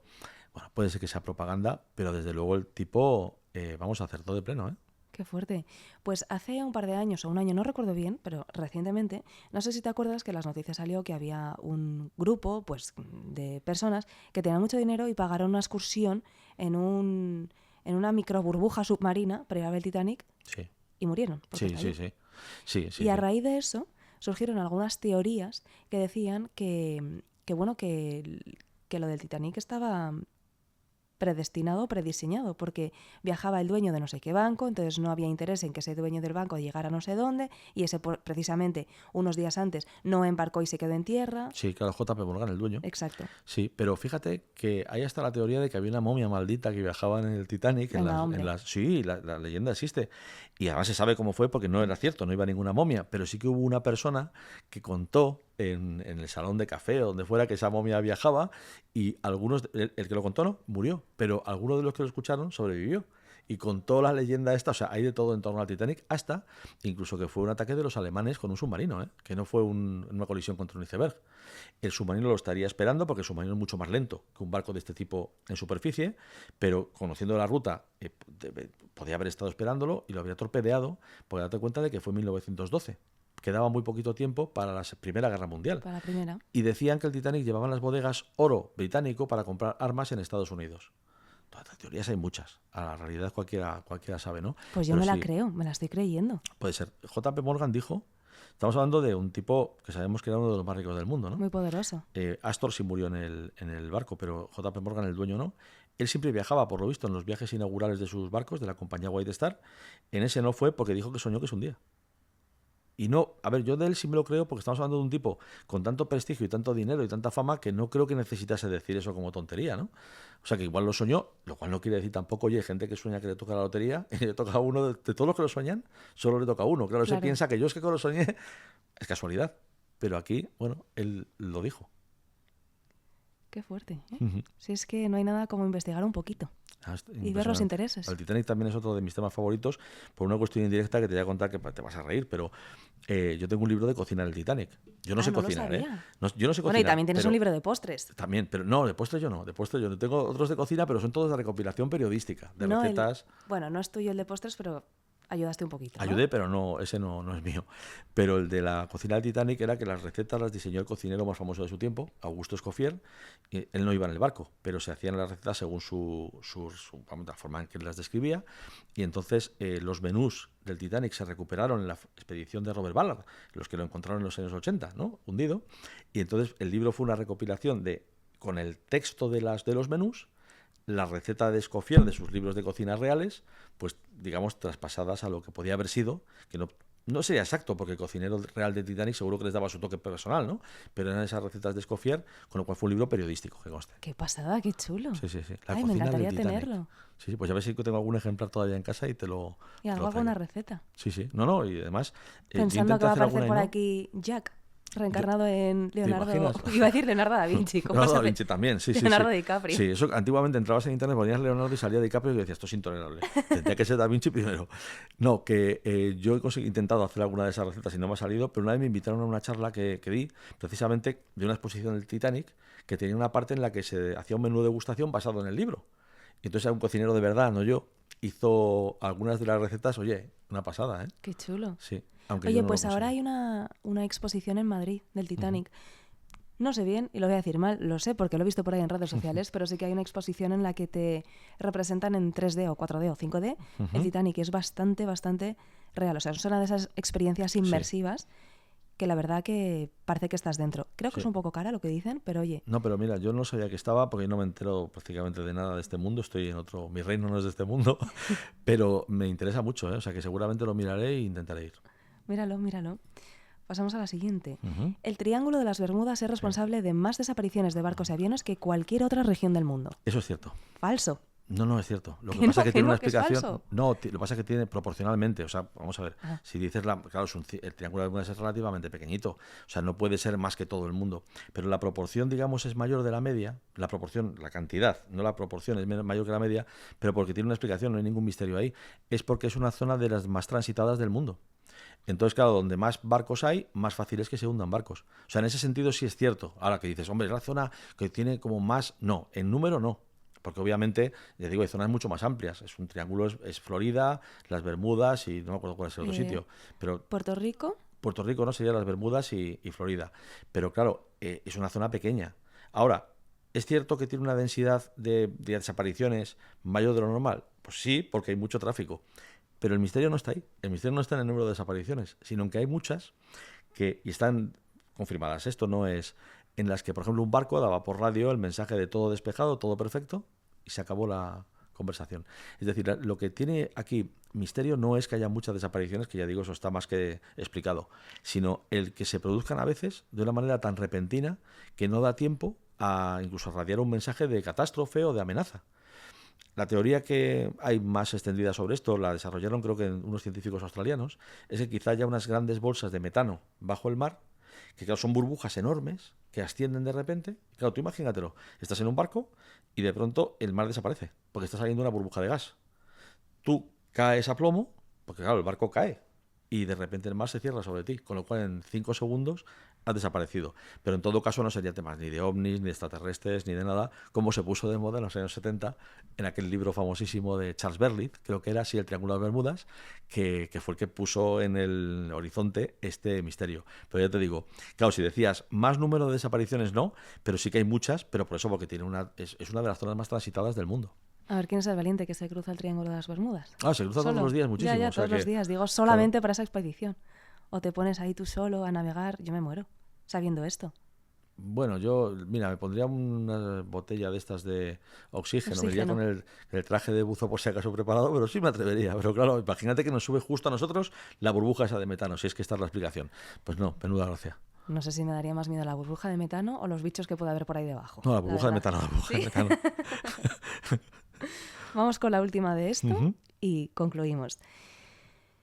En un experimento soviético mantuvieron viva una cabeza de perro separada de su cuerpo. ¿Verdadero o falso? Es verdadero. ¿Pero por qué te lo sabes todo?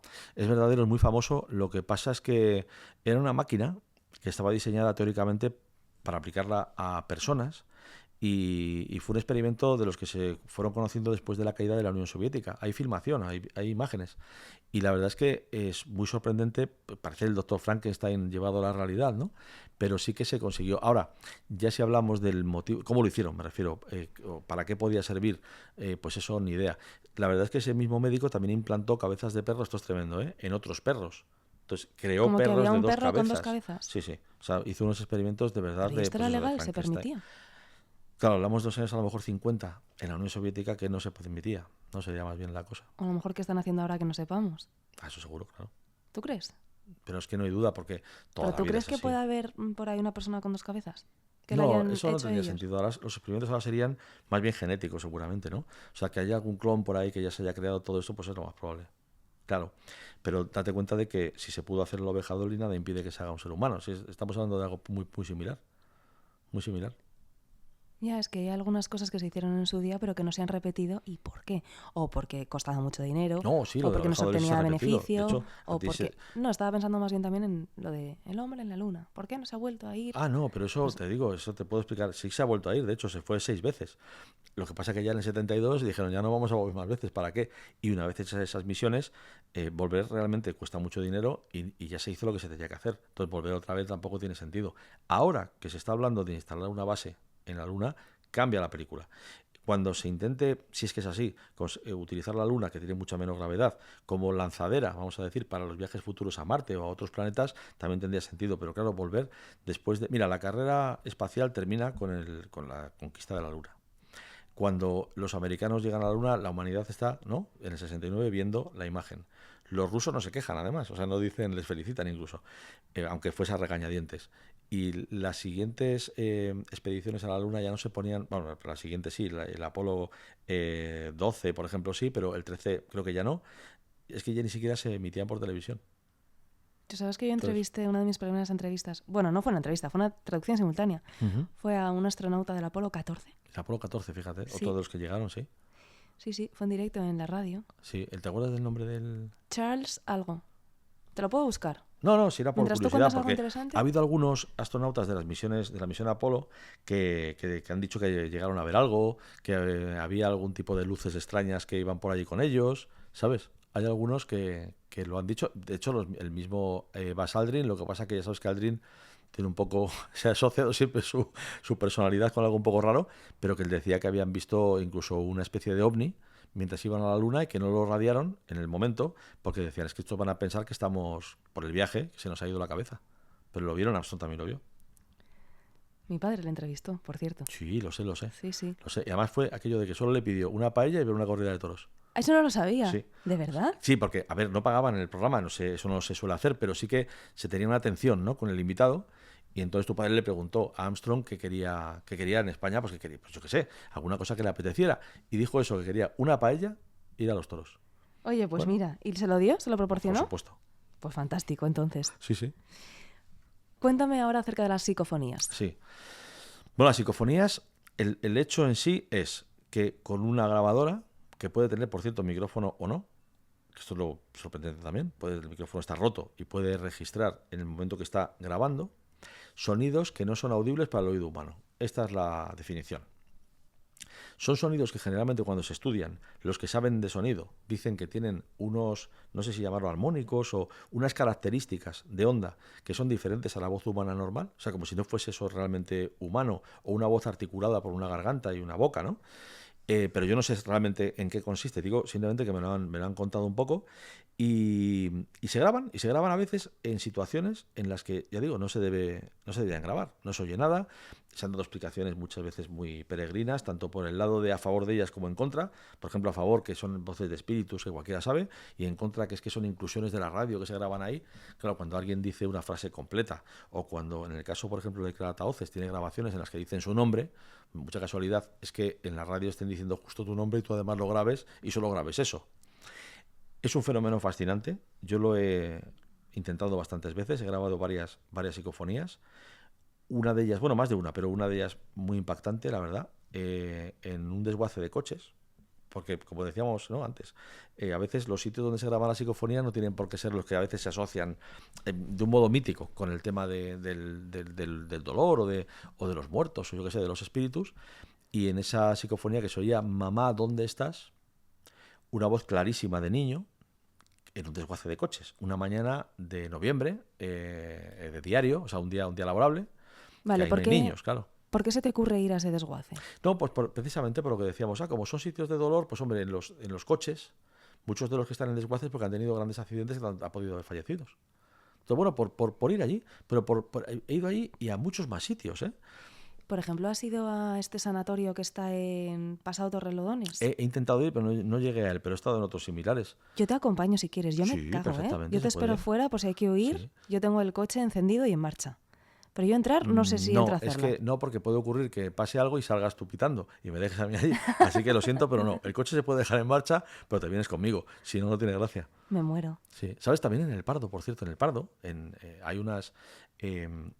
quedan unos restos de unas cuevas que durante la Guerra Civil se utilizaron para refugiarse los soldados.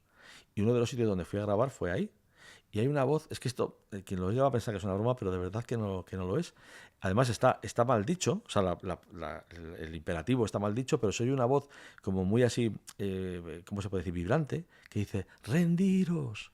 No dice rendíos, pero dice rendiros. ¿Pero qué dices, David? Sí, eso Que ya esto te es digo. una proyección de tu mente, que no puede ser.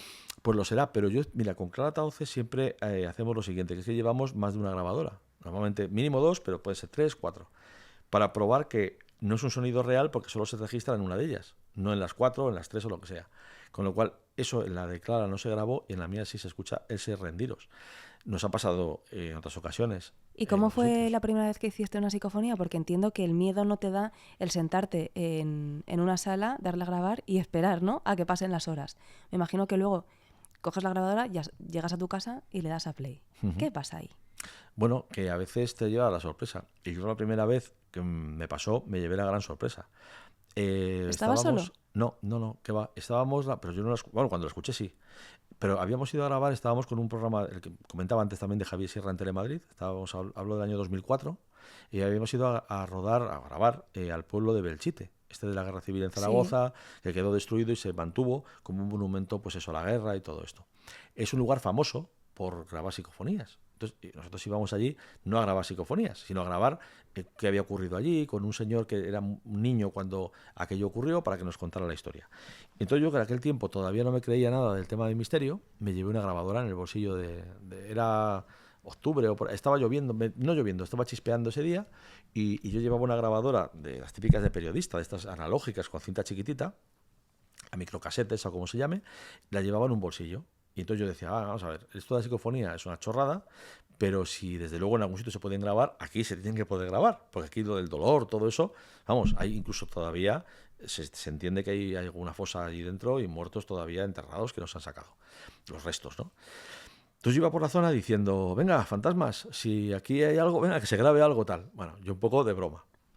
Pero intentando hacerlo, yo siempre he sido así, ¿eh? O sea, yo me lo tomo a broma, pero si lo voy a hacer más o menos en serio. Me refiero que era llevando la grabadora encendida, no para decir luego esto es una tontería, pero yo no lo he probado, sino lo he probado y no pasa nada.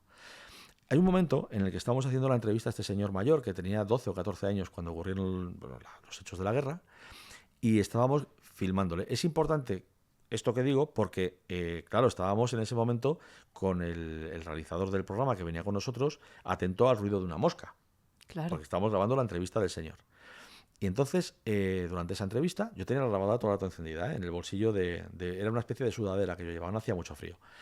Cuando ya llego a casa, lo que comentabas antes, y veo a ver qué se escucha, de pronto oigo en el momento en que se le oye a él de fondo, más lejos, claro, yo estaba a unos metros de este señor que estábamos entrevistando, y empiezo a oír como unos golpes, un pom, pom. Digo, qué extraño, esto no se oía cuando lo estábamos entrevistando, y además, si se hubiese oído un ruido, hubiésemos parado la entrevista, que es lo que se hace siempre. O sea, no, porque esto es grabado y obviamente no vas a estar dejando que se cuelen sonidos, ¿no?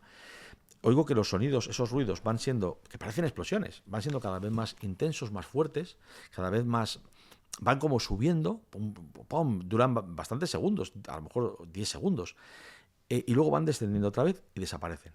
Yo, claro, me quedo bastante impresionado. Llamo a Javi Sierra, le digo, oye, mira, he grabado esto, tal. Me dice, bueno, no sé si habíamos ido a grabar un jueves, pero ya no íbamos a Telemadrid al día siguiente, sino que era el lunes después del fin de semana. Y digo, bueno, lo primero que voy a hacer es, en cuanto llegue, en aquel momento se rodaba con las Betacam digitales aquellas que eran todavía de cinta, las cámaras de televisión, y resulta que cuando ya llegó el lunes les digo, oye, quiero escuchar esta parte, ¿no? Lo escucho y no hay ningún tipo de ruido. O sea, la entrevista del señor está absolutamente sin ningún ruido. Pero mi grabadora había registrado esa especie de explosiones fortísimas que luego iban bajando. Y en ese momento pensé, vamos a ver, yo esto sí lo habría hecho de broma en cuanto a ir con la grabadora, pero lo he hecho en serio también a la vez. Yo pensaba que esto era una tontería, he visto que una tontería no es. Obviamente, con formación científica, lo que no voy a hacer es dar una explicación peregrina. O sea, estos son los espíritus, o son las bombas de la guerra civil. No, porque además otra explicación que se suele dar, que es errónea, se dice siempre, no, claro, es que la energía se queda ahí rebotando. No funciona así la energía. Hay un momento en el que se disipa por completo. Con lo cual, eso no puede ser. La voz de Napoleón ya no está en ningún sitio. Me refiero, no puedes ir a donde estuvo él y con una cosa muy sensible, porque no queda ningún residuo, vamos a decir, ningún resto de esa energía que él disipó en forma mecánica con las ondas de sonido. Bueno, pues claro, yo no le puedo dar explicación, pero digo, ostras, esto pasa de verdad. A partir de ahí me empiezo a interesar y voy viendo que muchas de las cosas que se hablan en las cuestiones estas, pues bueno, la afición al misterio, hay muchas cosas que son, creo yo, poco tonterías, pero hay otras muchas que pasan de verdad y que ocurren. Por eso cuando decíamos antes Matthew Jennings, el de la planta, digo, bueno, será un truco, pero yo qué sé, porque yo mismo me he enfrentado a cosas que no puedo explicar. Y después de escuchar esas psicofonías en tu casa, ¿no te ha dado miedo como que algo pudiera pasar, algo malo? No, solamente me dio miedo una vez una psicofonía, que es la de Mamá, ¿dónde estás? Pero fue porque las cintas, claro, se dan la vuelta en aquellos tiempos. Para los jóvenes, los millennials y todo eso no sabrán ni lo que es, pero las cintas tenían que sacarse de la caja, o sea, de la grabadora, y darse la vuelta. Y entonces, aunque esa grabación de Mamá, ¿dónde estás? No había sido al principio de la sesión que habíamos hecho, justo coincidió que se grabó muy poco tiempo después de darle la vuelta a la cinta. Y como yo en casa escuché primero esa cara B, vamos a decir, nada más darle, la escuché. No me lo esperaba tan rápido. Y entonces reconozco que ahí me dio un poco de miedo, pero fue un miedo mínimo. Y en Belchite, otra vez, mucho tiempo después de esta que digo de las explosiones, fui con un equipo del programa aquel, Mi Cámara y Yo. Querían ver un poco pueblos abandonados y tal, y querían que les contase lo de las psicofonías, cómo funcionaba. Que yo decía, bueno, esto no lo estamos haciendo en serio. Con lo cual, yo no quería hacer el ridículo. Les decía, bueno, esto no se va a grabar nada, porque vamos a ir un momento nada más, un minuto. En un minuto no vamos a poder grabar nada. Pero se grabó algo. De noche nos habíamos colado, además, sin permiso, porque para ir a Belchite hay que pedir un permiso. O sea, además, te puedes derrumbar y te puedes matar allí. Nos habíamos colado una noche y habíamos dejado en una iglesia que está medio derruida, pero que en una zona donde las paredes, los muros están intactos. O sea, lo digo porque nadie pudo, o sea, nadie pudo entrar ahí que no viéramos. Dejamos una grabadora, nada, un minuto. Y yo era para explicarles cómo se hacía eso, no para decir esto está hecho bien de verdad. Pero cuando la pusimos y la escuchamos, de repente se oía una voz, además como muy dura, que decía lo que yo entendía en ese momento como estamos hasta los cojones. ¿Qué dices? Sí. Y te digo, yo tengo que decir que los tres, porque Mi Cámara y Yo realmente, aunque parece que solo es el cámara, son dos personas, va el reportero y el que graba. Entonces los tres que estábamos allí, nos fuimos, no corriendo, pero a paso ligero, y yo tengo que decir en mi descargo, como no tan cobarde como ellos, un poco también, pero no tanto, que yo era el único que quería luego volver. Pero me fui también, o sea, en el momento... No quisieron. Yo quería volver, pero en el momento de oírla, además fui yo que lo digo, creo que deberíamos irnos. Ostras. Me dio un poco de cosas, sí, yo no soy especialmente valiente, ¿sabes? Has dicho en varias ocasiones que no lo querías hacer en broma, sino en serio. ¿Hay un ritual o algo que te predispone a escuchar cosas? No, es que yo ya te digo, esa primera vez fue con una grabadora en el bolsillo y diciendo tonterías, o sea, diciendo, venga, espíritus, por decir espíritus, que aquí tiene que haber algo que se grabe tal. Y luego, no, hay fórmulas. Eso sí, digamos, los que son más especialistas en el tema, lo que hacen es que a veces formulan preguntas. Dejan un tiempo para posibles respuestas, a veces esas respuestas existen. Pero vamos, yo nunca lo he hecho así, yo simplemente he dejado las grabadoras y luego he escuchado a ver si se había grabado algo. Aquí la valiente que le propuso a David Zurdo hacer en directo una ouija, ¿sabes? Pero luego ya no. Porque, no, pero a mí la ouija también me da un poco de reparo, porque impresiona mucho, Impresiona mucho. No es que me lo crea tampoco, digo, el que haya espíritus ni nada de eso, pero el hecho, vamos a decir, no sé si llamarlo psicológico o lo que sea, impresiona mucho. Sí.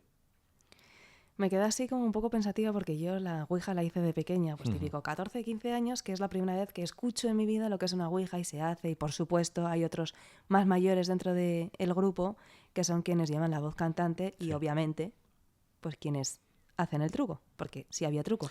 Yo nunca lo he hecho en serio. Yo te digo, yo sí lo he hecho en serio, tengo que descartar el truco. O sea, te lo cuento muy rápido. Fue con un grupo de gente que no nos conocíamos entre todos, sabíamos que sabían hacerla, estábamos en una mesa enorme. La ouija que hicimos era escribiendo en la propia mesa, era de madera, la ouija, untada en aceite para que una copa, no utilizamos un vaso, sino una copa, de estas de típica de cerveza, de caña de cerveza, pudiera deslizarse con facilidad.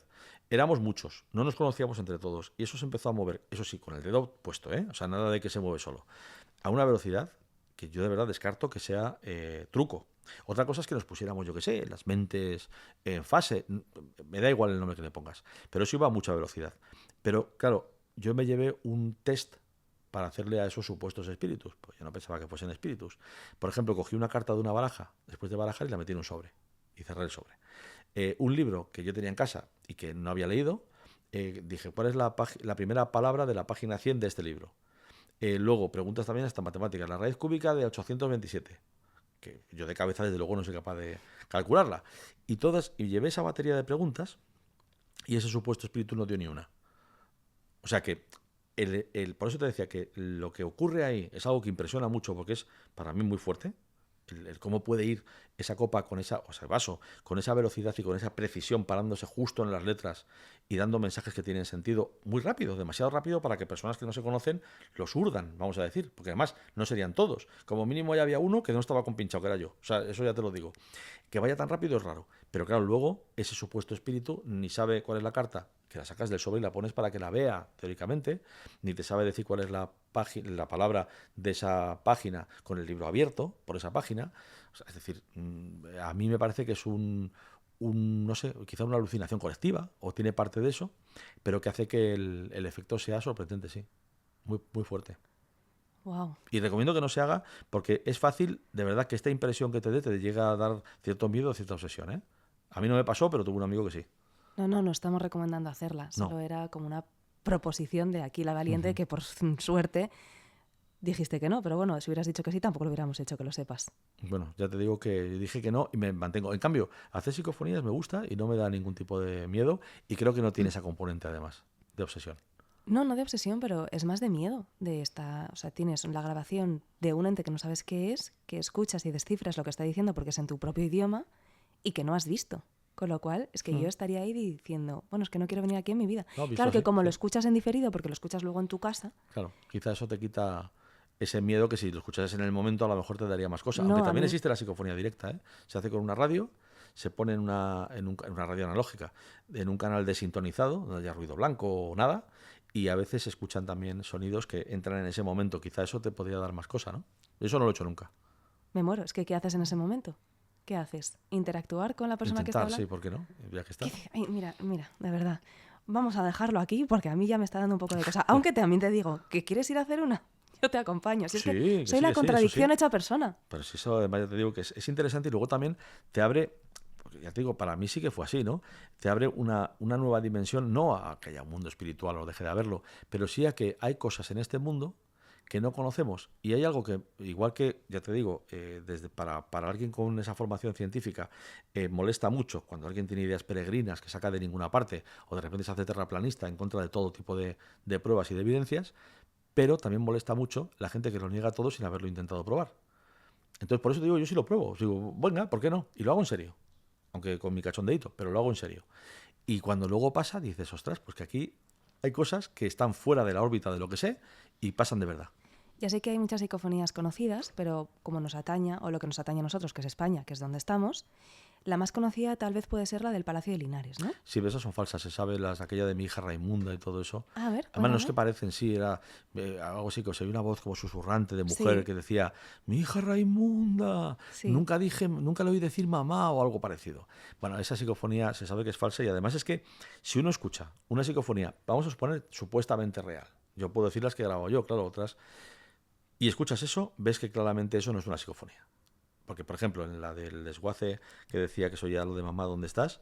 en ese momento se oía un ruido de fondo con un tipo de sonido, máquinas que estaban moviendo coches, el ruido de una carretera que está cerca, murmullos de otras personas que podían estar por ahí, con un tipo de sonido como más ensordecido, si me permites la palabra.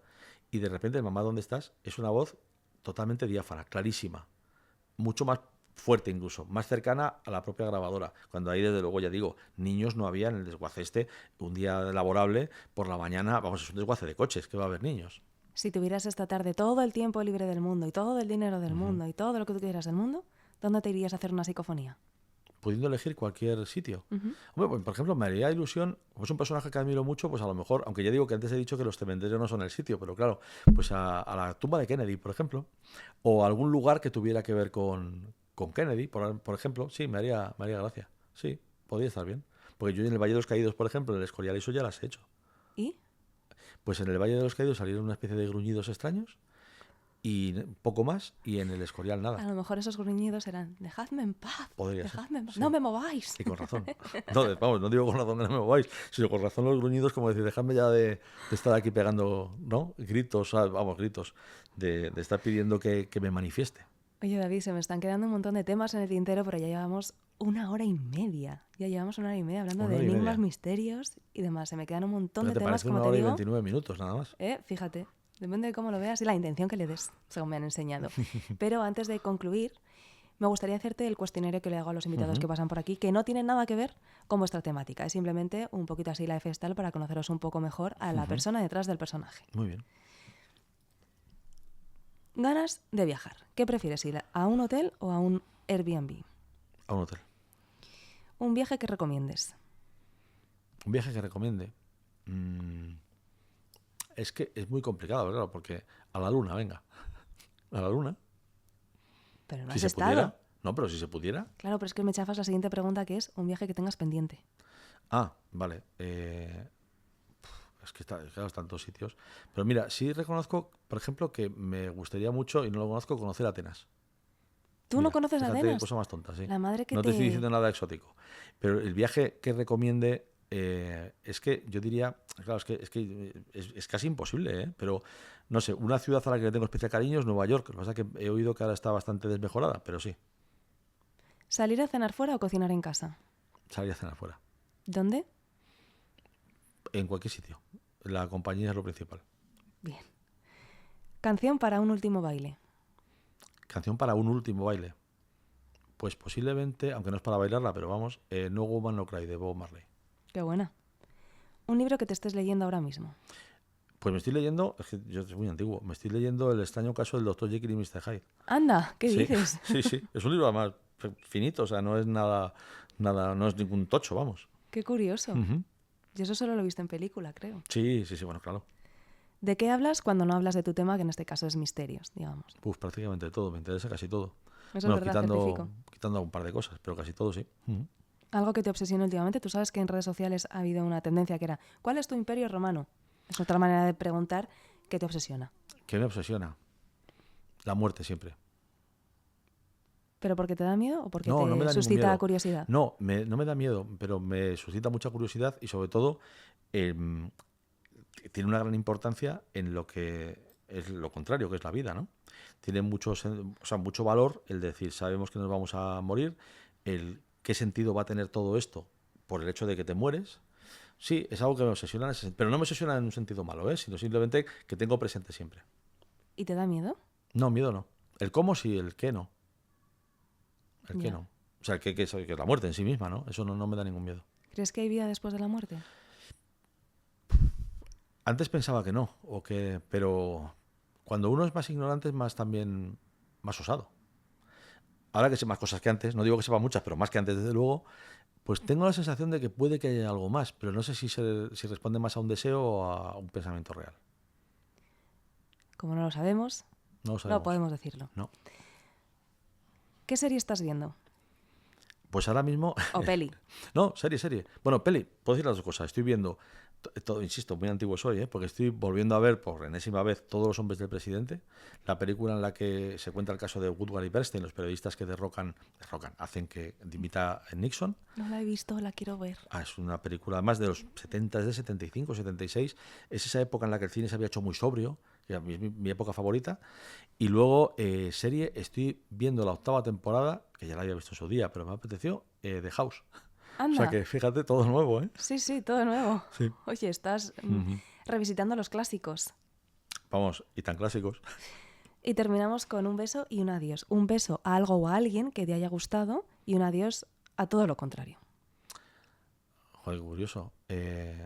Hombre, estamos hablando de tu padre, pues te diría que un beso, abrazo y siempre un recuerdo. Porque ya digo, para mí fue una persona muy importante, en el sentido personal, pero también en el profesional. Y todo lo contrario, te diría que sí hay 2 o 3 personas en este mundo, solo 2 o 3 personas, que yo conozca, digo, directamente, a las que les haría lo contrario, pero no te diré ni a quién ni nada, porque, como decía Friedrich Nietzsche, para algunas personas es mejor una mirada más que una palabra. Qué bueno, qué buena conclusión, David. Y con esto de Nietzsche nos despedimos. Oye, no descarto traerte en una segunda vuelta. ¿Qué te parecería? Pues yo sabes que encantado. O sea, yo me apunto a todo y cuando encima estoy a gusto más. Eso es fantástico. Además, ya sabéis que este es un podcast omotenashi, que quiere decir que yo represento la hospitalidad japonesa, pero hecha a mi manera. Y yo he recibido hoy a David con unos croissants, pero lo que no me esperaba es que él también me la iba a devolver. Me ha traído una bandeja de pastas que ahí tengo y a ver cómo yo me las meto aquí. Que yo estaba ya en operación salida de las Navidades, pero... Y yo que no sabía lo que era esto, omotoshi, o como has dicho que es. No, es omotenashi, que quiere decir hospitalidad japonesa. Ya sabes que los japoneses... Bueno, ya sabes, no. Odio que la gente... O sea, odio dar por hecho las cosas. Pero los japoneses tienen en su ADN una hospitalidad que ofrecen a visitantes extranjeros, a las personas ajenas a ellos mismos en su familia, y les hacen estar o les tratan de la manera que a ellos les gustaría ser tratados. Sí. Casi dándote más importancia que la que podrían tener ellos mismos. Sí, es cierto que los japoneses en eso son... A mí además es un pueblo que me fascina, también te debo decir. Entonces tampoco soy muy objetivo a lo mejor. Pues sabes que en Japón hay un montón de enigmas, misterios, curiosidades y todo esto, así que a lo mejor para esta segunda vuelta que te estoy diciendo, que se me ocurren así temas como, yo qué sé, extraterrestres, vida afuera, ovnis y mil más, la carta esta de Phineas, no sé qué, lo de la Atlántida. Phineas Gage. No, ese es te iba a decir, es un caso... No sé qué, no, es que no sé pronunciarlo. Es un mapa, si tú te refieres, es que te he mezclado 2 cosas de misterio curiosas, una ciencia total, que es Phineas Gage, que le entró un clavo en la cabeza en el siglo XIX y le cambió la personalidad, y ahí es cuando se descartó la necesidad del alma, fíjate, para la personalidad de la gente, porque dices, claro, si cambia, porque te ha entrado un clavo en la cabeza, ¿dónde está esa alma que te hace ser buena o mala persona?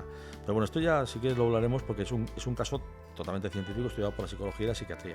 Y tú estás diciendo la carta de Odonce Phineas o Odonteus Phineus, que es un mapa que muestra el mapa de la Antártida sin hielos, que es algo que no se puede haber visto desde hace 8 o 10.000 años. Mira, antes te he dicho la Sábana Santa, pero te diría que junto con el mapa de Odonte Phineus o Odonteus Phineus es mi enigma favorito, fíjate. Sí. Y lo hemos dejado para el final, y encima ya no hay tiempo, pero lo dejamos ahí para esa segunda vuelta. Gracias, David, por haber estado hoy con nosotros, y gracias a todos los que nos han escuchado desde el otro lado. Muchísimas gracias.